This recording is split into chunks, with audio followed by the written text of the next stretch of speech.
যেই মানুষটা অল্পতেই দূরত্ব বুঝিয়ে চলে যায় তার কাছে যেও না, বরং তুমি এমন একটা মানুষের কাছে যাও যার কাছে দূরত্বের চাইতেও তোমার মূল্যটা খুবই বেশি। দূরত্ব বাড়িয়ে যদি গুরুত্ব বোঝাতে হয় তাহলে সেই মানুষটা তোমার জন্য না। কারণ যে তোমার, সে কখনোই এরকমটা করবে না। মানুষটা সবসময় তোমার সাথে থাকবে, তোমাকে সাপোর্ট দিবে। যে মানুষটা ছেড়ে যায় সে মানুষটা হয়তো ভাবে সে এখন জিতে গিয়েছে, কিন্তু কিছু দিন, কিছু মাস, কিছু বছর পরে হলেও সে ঠিকই বুঝে যায় সে আসলে জিতে যায়নি, সে বরং হেরে গিয়েছে। জিতে গিয়েছে সেই মানুষটা যে মানুষটাকে সে ছেড়ে চলে এসেছে।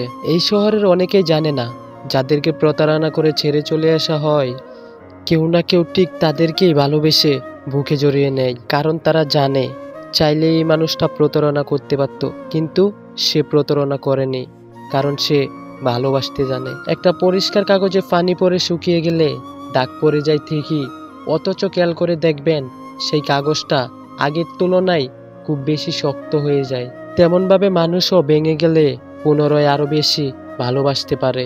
তোমাকে ছেড়ে যাওয়া সেই মানুষটা প্রতিদিন একবার হলেও তোমার আইডিতে ঘুরে যায়। কে কি কমেন্ট করে বা কে কি রিয়েক্ট করে তার খোঁজ রাখে, কে কি ডেদে সেটাও খোঁজ রাখে। তবে ভেবে নাও, মানুষটা তোমাকে ছেড়ে গিয়ে এখন আফসোস করছে। কেউ যদি তোমাকে গুরুত্ব বুঝাতে গিয়ে তোমাকে ছেড়ে চলে যায় আর এখন তুই সেই মানুষটা আফসোস করে, এটা তোমার জন্য খুব বড় ব্যাপার। মনে রেখো, জীবন কারো জন্যই থেমে থাকে না। বাজারের শেষ ফলটাও একটা সময় বিক্রি হয়ে যায়। ভিডিওটি কেমন লেগেছে অবশ্যই সবাই কমেন্টে বলবেন।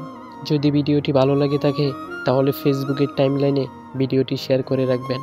সবাইকে ধন্যবাদ।